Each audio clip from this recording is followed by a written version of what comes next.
Oh, it's such a perfect day. I'm glad I spent it with you. Oh, such a perfect day.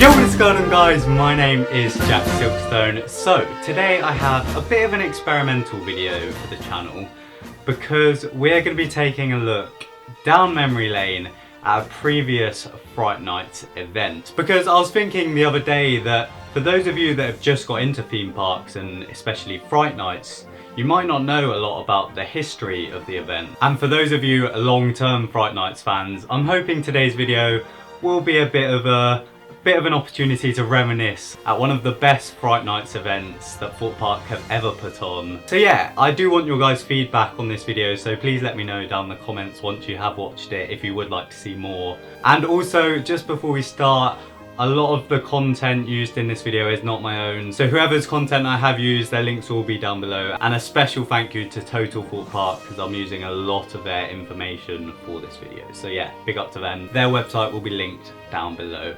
And just before we start guys, if you haven't yet subscribed to the channel, be sure to do so because I've got a ton of Fright Nights and Halloween videos coming out very, very soon. But otherwise guys, let's get into the video and take a look at Thorpe Park Fright Nights 2013. Let's go. The whole world will remember my name when they see my new production of Fright Nights. So as I mentioned, Fright Nights 2013 was a huge year for Fright Nights, as it saw a massive switch up in terms of mazes and branding at the event, with many of the park's original mazes, such as the Curse, Experiment 10 and the Passing, all being scrapped in preparation for a big new IP that will be taking over the event in 2013.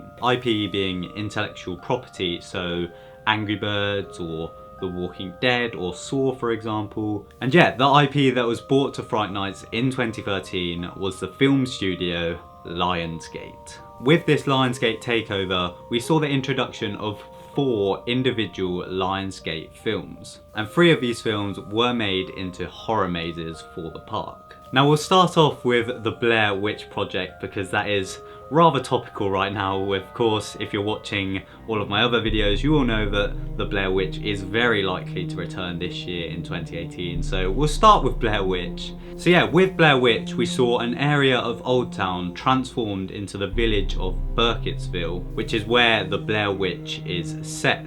And then the maze itself was located down the Woodland Walk path, which is located adjacent to Monk's Walk. So you would start where the Timber Tug station currently is, and you'd essentially go down where Zombie Hunt ran this season. And the finale of the maze then took place in what is now known as the Blair Witch Shed, which is still at the park, it's just not being used anymore. I'm sure it will be used in about a month or so. But yeah, the maze itself back in 2013 was quite simple with just a few actors jumping out of bushes and stuff, and it obviously all led up to the finale that took place in this shed. The maze kind of got mixed reviews, with most people comparing it to a scare zone rather than an actual scare maze, but it was the first time that this pathway next to Monk's Walk had ever been used. Now next up we have one of the biggest fan favourite mazes to ever be at the Thorpe Park Resort, which is Cabin in the Woods. Now, back in 2013, Cabin in the Woods was located in X's old extension queue line, where Living Nightmare is currently now located. And Cabin in the Woods was one of the most revolutionary mazes in Thorpe Park's history, as it was the first ever time at the park that the free flow maze design had been used. So basically this allowed guests to decide on their own route through the maze and basically allowed them to make their own decisions. Let's everyone go different ways, yeah? I'm going this one. Good luck!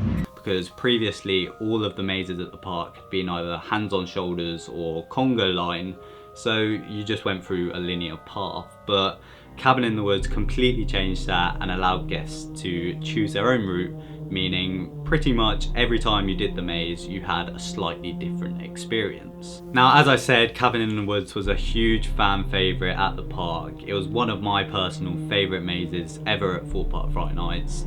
Just the theming and the actors in there, it all worked so well. And there was even one of the best Easter eggs to ever be at Thorpe Park in this maze, as there was a room hidden in the maze called the control room.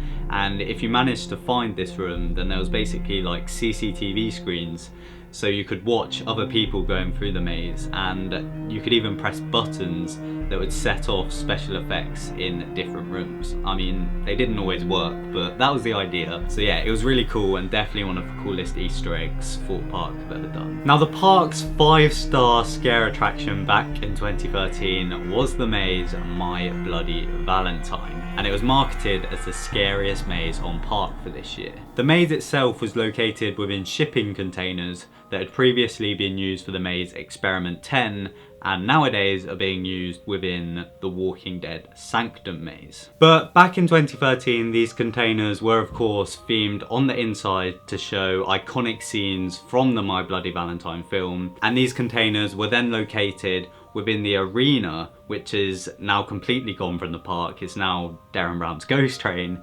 But yeah, they were secluded within the arena, which made for a really cool atmosphere actually. And yeah, you would enter these shipping containers and you would basically be immersed within the mining world of My Bloody Valentine, going through the mines as well as scenes like the hospital and stuff, all whilst Harry Warden, the main antagonist from My Bloody Valentine, would basically chase you around with a big old pickaxe. So yeah, it was definitely an intense maze back in 2013, and the whole atmosphere within the arena was very eerie, and it really worked. Now, as well as the brand new Lionsgate mazes at the park for 2013, there were also 2 returning mazes from previous years. One of which was Saw Alive, which was exactly the same back then as it is today. Like, there's really not a lot to say about it.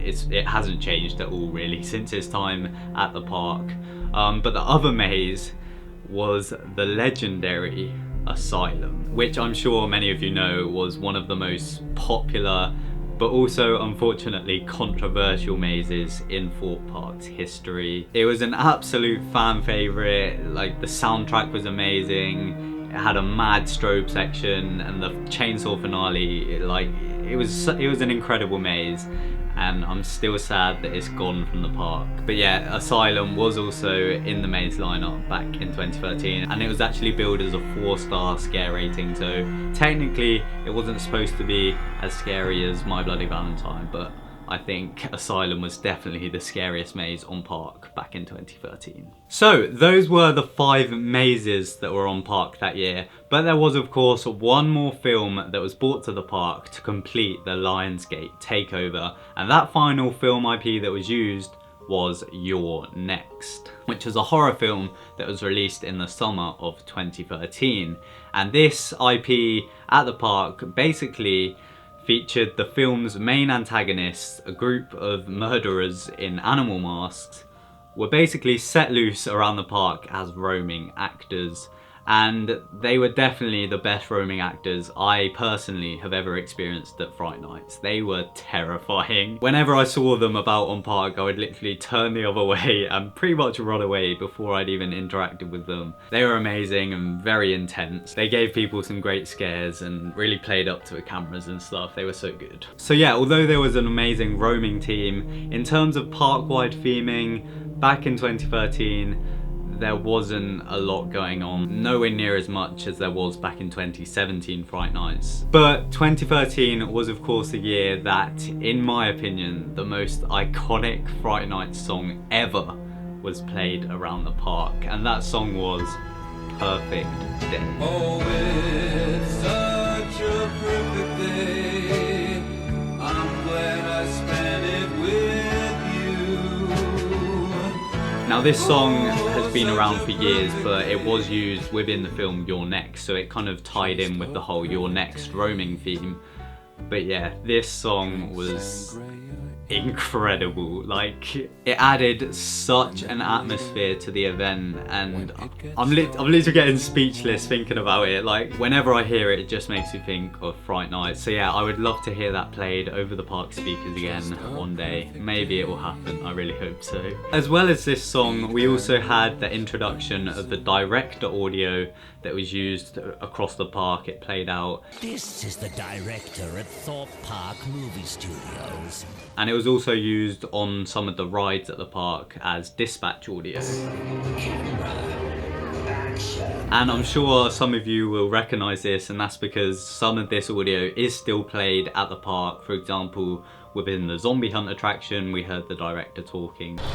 Take one. Coming to you live from Thorpe Park Movie Studios. So yeah, it is still used about on the park as almost an Easter egg to this kind of generation of Fright Nights. And I'm sure we will see or hear the director popping up again at this year's Fright Nights event. So yeah, there we have it, Fright Nights 2013.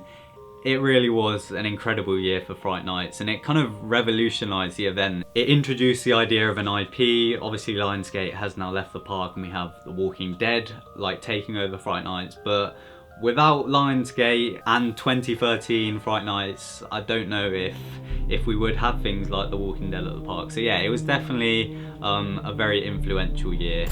So yeah, that was Thorpe Park Fright Nights 2013. As I said, guys, this was a very experimental video, so I really would like your guys' feedback on this. Please do let me know if you want to see more of these kind of videos down in the comments below. Like, any feedback that you guys give me will be very much appreciated. And yeah, as I said back at the start of the video, if you haven't yet subscribed, be sure to do so, because there's loads and loads of Fright Nights videos coming out very soon. And if you hit the bell icon next to the subscribe button, you'll be notified as soon as those videos drop. So yeah, be sure to subscribe. And as I said, I hope you guys have enjoyed this video. My name is TheJackSilkstone. Goodbye. You just keep me hanging on. You just keep